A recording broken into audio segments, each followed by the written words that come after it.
ये कोई साधारण निशान नहीं, ये भगवान विष्णु के असली पद चिन्ह है। लेकिन ये यहाँ किसी पूजा के लिए नहीं, बल्कि एक महाशक्तिशाली असुर की छाती को हमेशा के लिए दबाए रखने के लिए है। यह कहानी है असुर गयासुर की।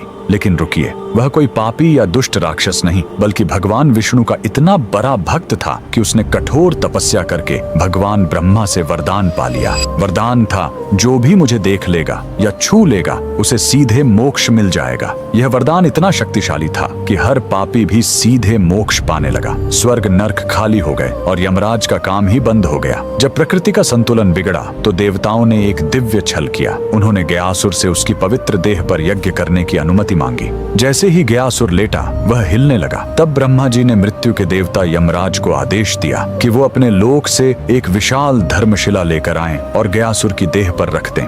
लेकिन गयासुर फिर भी हिलता रहा।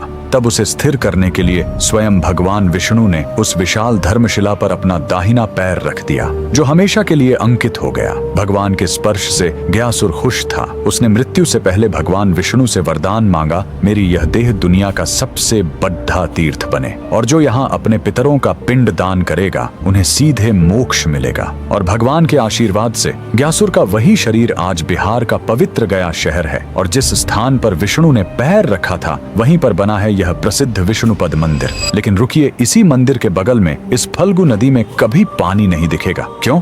कहते हैं, जब भगवान राम और लक्ष्मण अपने पिता के पिंड दान की सामग्री लेने गए थे, तब राजा दशरथ की आत्मा स्वयं प्रकट हो गई और उन्होंने माता सीता से ही पिंड दान मांग लिया। तब सीता जी ने फल्गु नदी की रेत से ही पिंड बनाए। उनके हाथों में रेत भी अन्न के पिंड के बराबर हो गए और फल्गु नदी एक गाय और एक ब्राह्मण को गवाह बनाया। लेकिन जब राम जी लौटे तो उन्हें इस बात पर विश्वास नहीं हुआ कि बिना सामग्री के पिंड दान कैसे हो सकता है। और राम के अविश्वास को देखकर तीनों गवाह डर गए और झूठ बोल गए। तब क्रोधित होकर सीता जी ने तीनों को श्राप दे दिया और फल्गु नदी को श्राप मिला कि तुम हमेशा सतह के नीचे ही बहोगी। कमेंट में जय श्री विष्णु जरूर लिखें।